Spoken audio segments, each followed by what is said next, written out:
Salut les amis, Coach Chara, votre préparateur technique individuel football. Une petite vidéo pour partager avec vous une petite satisfaction personnelle. Je suis très content que certaines personnes ont fini par ouvrir les yeux sur l'importance de la technique individuelle dans les petits espaces. Ces personnes qui avaient juré il y a quelques années de ne jamais faire ça. Et que tout d'un coup, ils se sont rendus compte qu'en fait, ils se sont trompés.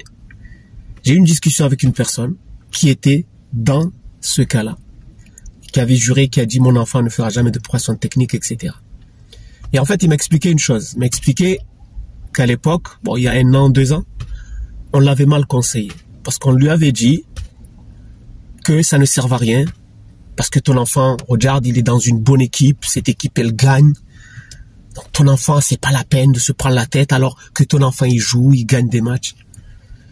Mais 2 ans après, quand ton enfant sort de ce collectif et qu'il se retrouve dans un autre collectif, eh bien, il s'est rendu compte qu'en fait, son enfant avait vraiment des lacunes dans le côté purement individuel. Et en fait, d'après lui, ce sont des mauvais conseillers qui l'ont conseillé, qui lui ont dit de ne pas y aller. Et il a compris qu'en réalité, le football, c'est du jeu collectif et de l'individuel. Votre enfant, maintenant, il est dans une bonne équipe, ça gagne. Mais c'est le collectif qui gagne. Mais est-ce que votre enfant, lorsque vous le sortez de ce collectif, est-ce que lui, il gagne? Est-ce que lui, individuellement, il s'améliore? Est-ce que lui, il évolue? Parce que votre entraîneur, lui, son objectif, c'est de gagner des matchs. Qu'il y ait,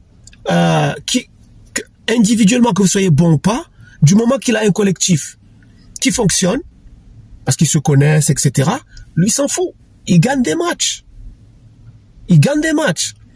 Mais vous, lorsque vous allez quitter ce collectif, 1 an après, 2 ans après, 3 ans après, vous allez vous retrouver dans un autre collectif qui n'est pas aussi soudé, qui n'a pas le même entraîneur, qui est capable, de faire jouer tous les joueurs ensemble, parce que ça, c'est un métier aussi. Et ça, il faut féliciter les entraîneurs qui sont capables de faire jouer des joueurs qui ne sont pas forcément bons, où il y a des bons et des moins bons, mais qui sont capables de les faire jouer. Il y a des entraîneurs qui sont capables de faire ça.